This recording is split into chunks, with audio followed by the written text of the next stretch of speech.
Good afternoon, friends, and welcome to this press conference. Friends, the backdrop for this press conference is that the BRICS Summit and the BRICS Trade Ministers meeting and the first ever BRICS Trade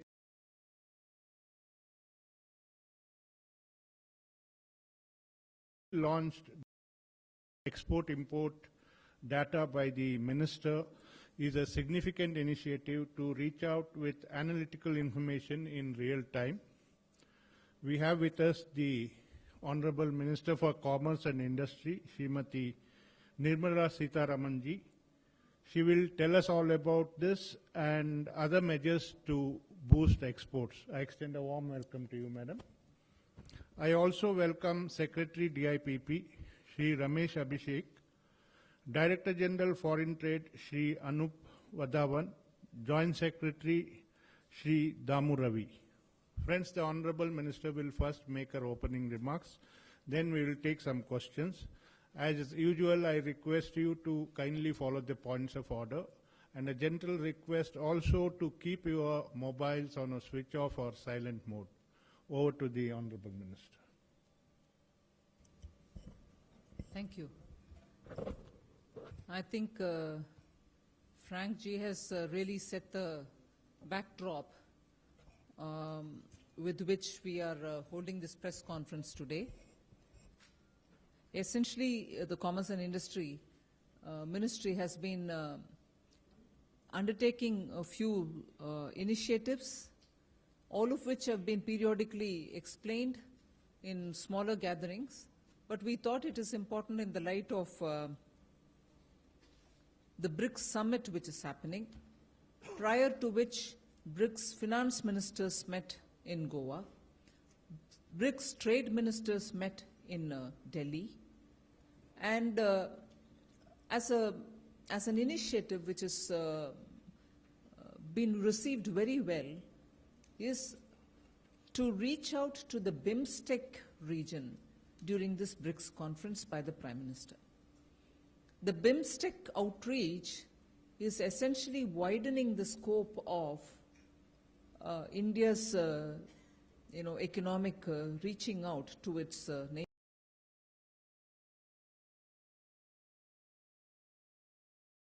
Bay of Bengal. So the countries which we are talking about are Bhutan, Bangladesh, Nepal, Sri Lanka, Thailand, and Myanmar. So this morning, yesterday, all of you all were somewhere around, and therefore you saw us interact with the BRICS ministers.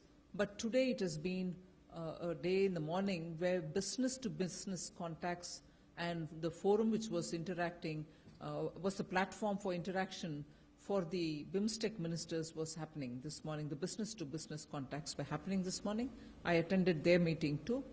So the environment prior to the summit, the BRICS summit, as you are aware, India is the chair for BRICS this year.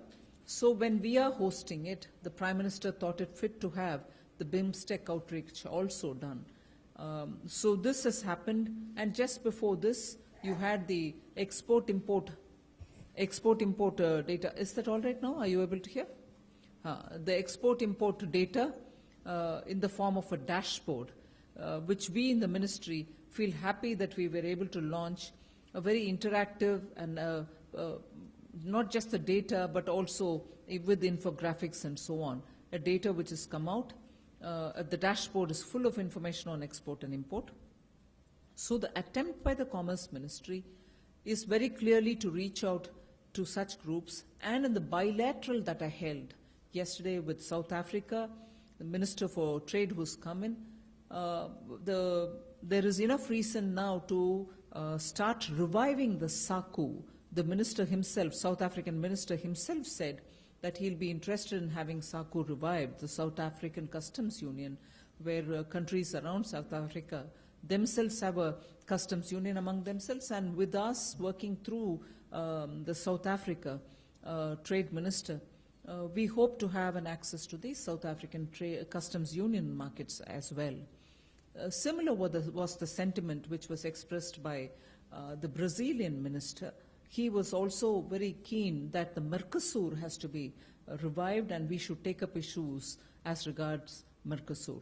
So in the context of BRICS, both the bilaterals have opened up from their end, opened up the possibility, the future possibility of greater opening through the existing unions for themselves in their own context, but for India to use it and to explore newer markets using those unions which exist, with which we have tried earlier, but now the opportunity seems to be a lot more optimistic. As regards Russia, certainly a lot of initiatives were discussed. Russian investment in India, Russian manufacturing in India. The minister, by the time he arrived for the BRICS trade ministers meeting, had visited Andhra Pradesh in regards to some kind of a joint venture for some marine-related equipments and also shipbuilding. And he had also visited Rajasthan, where he met with the Chief Minister of Rajasthan. All this has been raised by the Russian minister. We have also spoken about access to markets in Russia. Many of the regional heads around the capital region, Moscow, had also accompanied the minister. So it was a delegation which clearly indicated that Russian businesses are far keener in expanding into India. So was the sentiment this morning when I went for the ASSOCHAM's meeting. There was a large delegation from Russia who were engaging with the ASSOCHAM members, in other words, opening up business-to-business contacts, and again, opening up and signaling joint venture intents. China, we had a bilateral again with the minister, and in that a lot of issues about which you have periodically inquired with us. Since my first engagement in 2014, June, till today, several issues have still remained unresolved. But I'm happy to say that the minister did take cognizance of all of them. Where he was trying to explain, he did explain, but has seriously taken note and said he will do his maximum best to open up markets within China. The difficulties that our IT companies face in terms of registration, regulation, time consumed in allowing them to function, all this were graphically in detail raised with the Chinese minister. So have I also raised the issue of pharmaceutical companies, where they themselves openly say they need our, generic drugs. They would appreciate having the Indian drug companies come and do work there, but at the same time have not made it easy for them. We've very, very clearly highlighted that our pharmaceutical companies have been recognized by the FDA authorities, by the EU authorities, and why would it take this long for the Chinese authority to recognize them? So it was an intense engagement with the Chinese, and I'm happy to say that it was definitely a positive air of wanting to cooperate, wanting to welcome, and the minister has assured me that he's going to come back to us to expedite the matters on which we've been talking for some time. I think as an opening statement, this is all that I would say. I've touched upon the three large topics which have been talked about: BRICS, BIMSTEC, and the dashboard. If there's anything more, you can always. But the reason why I insisted on having Secretary IPP was a lot of investment-related initiatives are also on board. Invest India has been very well received. In fact, I must have a word of praise because Invest India accompanied me to Canada. Their representatives were really full of vigor, and they are serious youngsters who are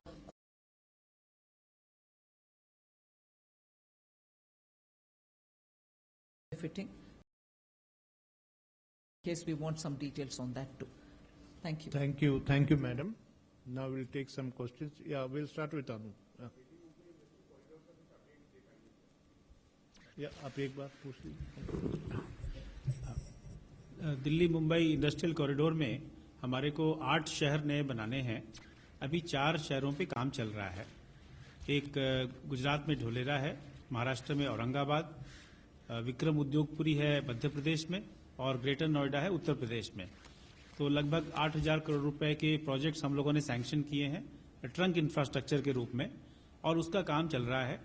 हमारा ये target है कि 2019 तक ये first phase of trunk infrastructure पूरा हो जाएगा, और बल्कि इसी साल से ये जो जितने भी ये नोड्स हैं या शहर बन रहे हैं, ये स्पेशल पर्पस व्हीकल के थ्रू से बन रहे हैं, जिसमें कि स्टेट गवर्नमेंट का 50 या 51% शेयर है और डीएमआईसी डेवलपमेंट कॉर्पोरेशन का 49 है। तो ये प्रोजेक्ट स्टेट गवर्नमेंट से ही ड्राइव हो रहे हैं।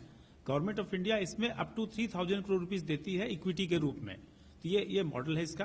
तो औरंगाबाद में और ढोलेरा में एंकर इन्वेस्टर्स को लैंड अलॉट करने के लिए भी काम शुरू हो रहा है और इसका इन्वेस्टमेंट प्रमोशन भी हम लोग कर रहे हैं। जहां भी इन्वेस्टमेंट प्रमोशन मीटिंग्स होती है, रोड शोज कर रहे हैं, ताकि ज्यादा से ज्यादा लोग यहां पर आएं और मैन्युफैक्चरिंग के लिए एक बहुत ही जो स्मार्ट सिटी बन रहे हैं। ढोलेरा को अभी काम शुरू हुआ है, लेकिन उसके डिजाइन को देखते हुए इसे एक प्लैटिनम ग्रीन सिटी का ग्रीन अवार्ड को भी मिला है अभी इनको। तो अभी इसमें काफी प्रोग्रेस हो रहा है। निर्मला जी से मेरा सवाल है। ठीक है। निर्मला जी से मेरे 2 सवाल हैं। निर्मला जी, ब्रिक्स देशों में चीन के राष्ट्रपति भी भारत आ रहे हैं। चीनी सामान भारत में ना बिके, चीनी सामान का उपयोग भारत में ना हो, इसके लिए लगातार मुहिमें चलाई जा रही हैं। सोशल मीडिया भी बड़ा एक्टिव है इसको लेकर के। भारत सरकार का क्या रवैया है, पहला सवाल। दूसरा सवाल, क्या पाकिस्तान को एमएफएन का दर्जा जारी रखेगा भारत, और कब तक ये एक तरफा मोहब्बत करता रहेगा भारत?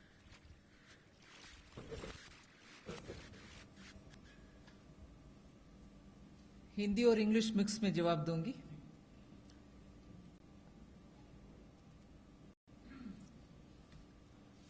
कुछ भी कारण हो, सिर्फ एक देश के इंपोर्ट का रोकने के लिए कुछ हमारे पास अस्त्र ऐसे नहीं है। आज कारण ए बी सी हो सकता है, इनको इस कारण की वजह से एक देश से हम पूरे इंपोर्ट को रोकना चाहते हैं, ये तो नहीं मुमकिन नहीं है। मगर अगर कुछ इंपोर्ट उस देश से रुकवाना है क्योंकि उसमें ज्यादा सब्सिडी मिल रही है या तो कुछ क्वालिटी के इश्यूज हैं, फिर उसके लिए रोकने के लिए हमारे पास इंस्ट्रूमेंट्स होते हैं। कुछ एंटी डंपिंग ड्यूटी लगा सकते हैं, सेफ गार्ड मेजर्स ले सकते हैं, या तो स्टैंडर्ड्स का दिखाते हुए कम स्टैंडर्ड वाले चीज हमें नहीं चाहिए ऐसे करके रोक सकते हैं। मगर ब्लैंकेट एक देश से जितने भी इंपोर्ट्स आ रही है उन सबको एक ही इंस्ट्रूमेंट के द्वारा रोकना असंभव है, वो विषय स्पष्टता रहे। और जहां तक इंडस्ट्री या कंज्यूमर लॉबी हमें इंफॉर्मेशन और फैक्ट्स के साथ पहुंचते हैं कि ये इश्यू, ये स्टैंडर्ड्स इसमें नहीं है या तो इसमें सेफ्टी के खिलाफ विषय है, ऐसे चीज इसमें, ऐसे पदार्थ इसमें उपयोग में आया है, इसके कारण बच्चे के लिए हानिकारक है या खाने वाले के लिए, कंज्यूमर्स के लिए हानिकारक है, फिर हम स्टैंडर्ड्स को उपयोग करके रोक सकते हैं। वो चीन के विषय के ऊपर जवाब है। एमएफएन भारत देश पाकिस्तान को 1996 में एक्सटेंड किया है। मल्टीलेटरल ट्रेड बॉडी जो WTO होता है, उसमें हम उनके कंडीशंस, उनके मेंबरशिप का रिक्वायरमेंट सब समझते हुए जाकर हम मेंबर बनाते हैं हम अपने आप को, या उनके कंडीशन को रैटिफाई करके मेंबर होते हैं। उसमें आप एमएफएन देना आमतौर पर रेसिप्रोसिटी के बेसिस में होता है। मगर जहां तक मेरा समझ है, पाकिस्तान के लिए हम एमएफएन गुडविल के नाते एक्सटेंड पहले ही हम किए, और इसमें हमारे अंडरस्टैंडिंग ये था कि रेसिप्रोसिटी प्रिंसिपल के नाते वो हमें भी एमएफएन देंगे। मगर दुर्भाग्यवश अब तक एमएफएन पाकिस्तान ने हमें नहीं दिया। मगर विथड्रॉवल के बाद जो आप उठाते हैं, स्ट्रिक्टली स्पीकिंग उस विषय के ऊपर चर्चा अभी तक कुछ नहीं हुआ है। और क्या विड्रॉ करना है, नहीं करना है, इसके ऊपर अभी मैं कमेंट करने के स्थिति में नहीं हूं।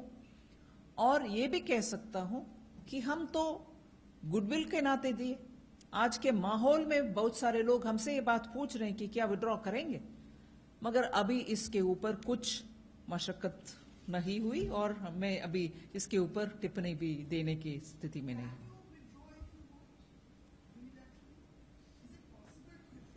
No, ideally, the WTO principles or any principle in a multilateral organization would be to move towards an ideal situation of mutually exchange. You give MFN, they'll also give MFN. But if days are bad and you think you want to withdraw MFN, I'm not sure if there is anything for me to comment on it. I'll have to go back to see if there is an instrument available. But largely it works on the principle of everybody gives. Ma'am मैं दीपाली हूँ CNBC आवाज से। BRICS trade fair के दौरान भी ज्यादातर भारतीय उद्योगपतियों से जब हमने बात की कि चाइना से जो इंपोर्ट बढ़ता जा रहा है उनका कंसर्न कितना है, तो उनका ये कहना था कि लंबे समय से वो एंटी डंपिंग ड्यूटी की डिमांड सरकार से कर रहे हैं, वही शायद एक विकल्प है कि इस पर रोक लगाई जा सके। आपसे जानना चाहूंगी कि कब तक इस दिशा में कदम उठाया जाएगा? एंटी डंपिंग ड्यूटी जैसे मैंने जनरली बोले, हर जो चीज इंपोर्ट में आता है उन सब का एक ही कदम में हम उठा नहीं सकते। एंटी डंपिंग ड्यूटी आइटम के ऊपर, मतलब HS कोड को उपयोग करते हुए, टैरिफ लाइन का रेफरेंस देते हुए, इस चीज के ऊपर डंपिंग ज्यादा हो रही है, इसीलिए इसके ऊपर एक्शन लिया जाए, ऐसे रिक्वेस्ट आना है। और उसमें साथ साथ फैक्चुअली ग्राउंड रियलिटी इंडस्ट्री जो अप्रोच करते हैं हमें, वो उसका डेटा भी देना चाहिए। उसके बाद एक इन्वेस्टिगेशन हम हमारी तरफ से करते हैं। फैक्ट्स अगर साबित होता है तो उस आइटम के ऊपर कुछ HS कोड्स के ऊपर 1 या 10 या 15 जो भी जितने भी आइटम के ऊपर आप लगाने के लिए डेटा हमें देते हैं, हमारी इन्वेस्टिगेशन भी प्रूव करते हैं, फिर एंटी डंपिंग ड्यूटी लगाते हैं उन आइटम्स के ऊपर, और ड्यूटी भी तय करते हैं कि कितने होना चाहिए। मगर एंटी डंपिंग पूरे एक देश से जितने भी कमोडिटी सारे उनके ऊपर लगाओ, ये तो नहीं होगा। There were media reports that government is considering to relax FDI policies regarding 100% food retail and the real estate FDI. How true are they, and what is the consideration plan? They're both totally different. You can give them two answers. Yes. Regarding e-commerce, see, the government has set up a committee chaired by the CEO of Niti Aayog to look into various issues of e-commerce, including FDI policy. So when the committee gives its report, then the government will examine the recommendations and take an appropriate view, including on the FDI policy on e-commerce. So far as food processing is concerned, the FDI policies have already been considerably relaxed in the last 2 years, especially, and the last round of reforms also happened in June. But obviously, nothing is cast in stone. I mean, the government always reviews the policies, whether it's FDI policy or any other policy. So whenever we come to a conclusion that we need to make any change, we will make it. But right now, the policies are already there, which we have last round was done in June.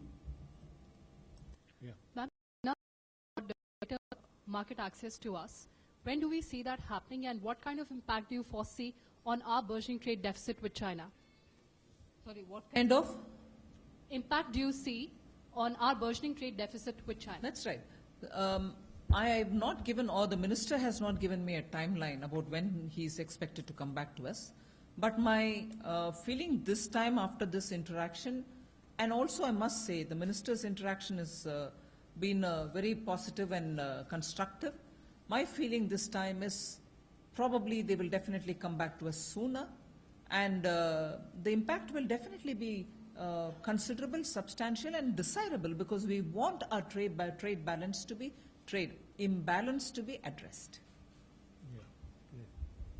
What is your assessment about this, our exports and imports at a time when we are completing about 6 months of the year, and probably you will be releasing, Ministry will be releasing the data today for the month of September. And also, like as an industry minister, how do you see this continuous downfall in imports, particularly non-oil and non-gold imports also on the local demand? Thank you. I'll ask DGFT to give some substantive reply on it, and if after that you still want me to respond, I'll do. See, as far as our exports are concerned, last year, 15-16, they had fallen by about 15%, although if you saw in rupee terms, the decline was only about 9.5%. So in rupee terms, it was lower. And there, if you took out the petroleum sector, it was even lower, I think around 5%. So the position in rupee terms, which is the sort of revenue stream that is realized by the exporters. The revenue stream is realized in rupee terms. Rupee terms, the position is not as bad as in dollar terms.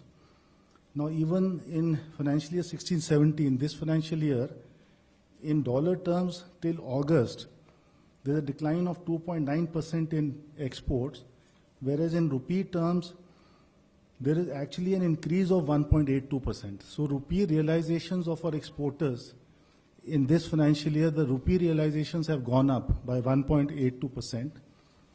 And similarly on the import side, last year there was a decline of 14.96%, and this year there is a decline of about 15.8% so far till August in dollar terms. So our trade deficit has clearly improved, and the position is, mixed across commodities. There are some commodities even in this downturn. For instance, if I look at the exports, last year 15-16, where overall there was a decline, commodities like tea grew by 5.6%. Commodities like tobacco, that grew by 2.44%. Spices, they grew by 4.57%. Then fruits and vegetables, they grew by 5.35%. Cereals, 4.93%, cereal preparations. So the picture is mixed. Ceramic products and glassware, they increased by 4.07%. So clearly, of course, the global slowdown persists. The global recessionary trend is persisting, but the magnitude appears to be coming down. The magnitude appears to be coming down, and consequently both exports and imports are affected. You asked about imports separately. Both are reflections of the same situation.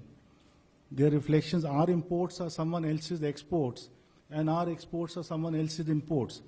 So all commodities have been globally affected, but the intensity and the magnitude appears to be easing out. Now we can't exactly predict the future as to where it will go and how soon an element of normalcy will recover. And the other point to see is that in rupee terms, our exporters are not faring as badly.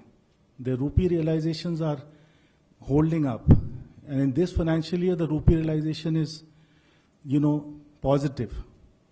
There's a positive growth till August of 1.82%. 1.82%. And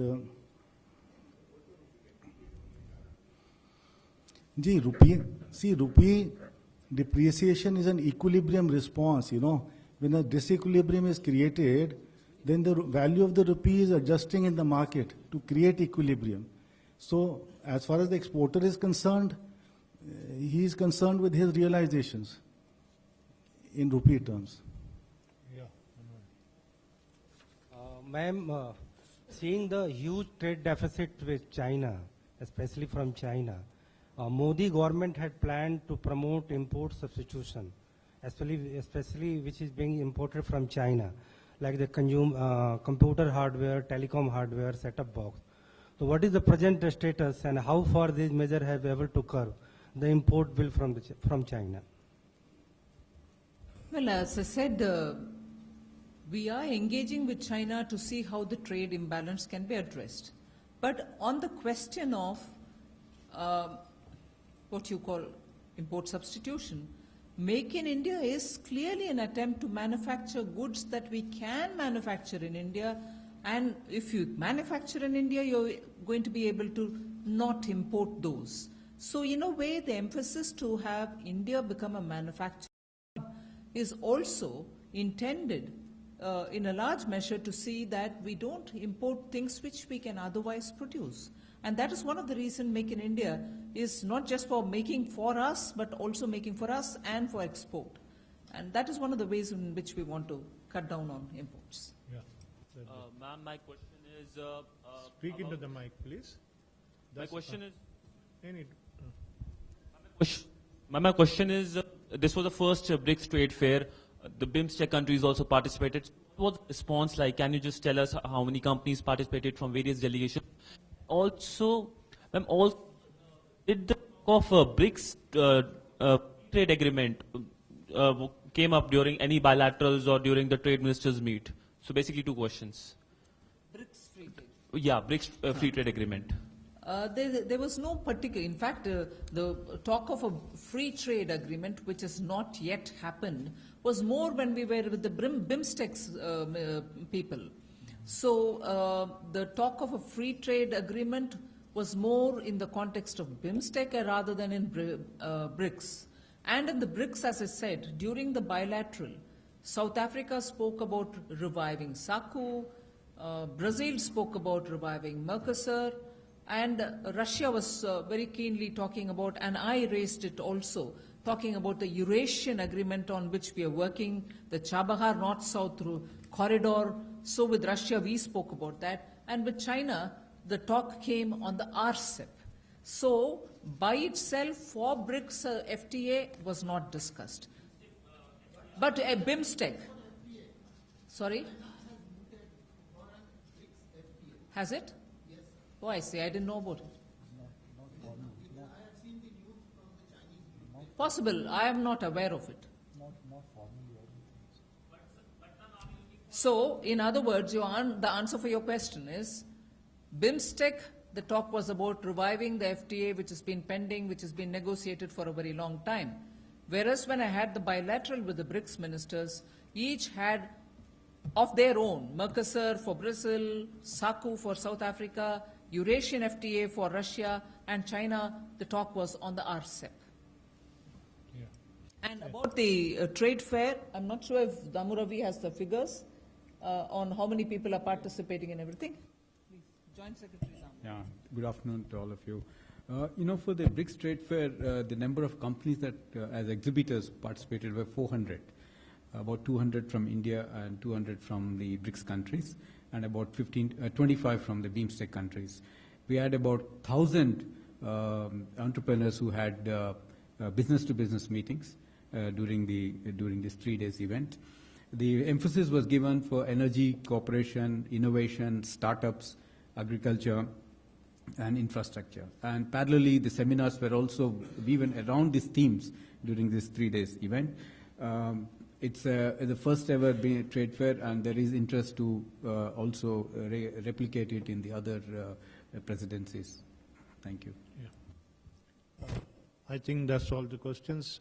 Thank you, Madam, for being here and all the dignitaries on the dais. And thank you, friends, for making it convenient to attend this press conference. Thank you.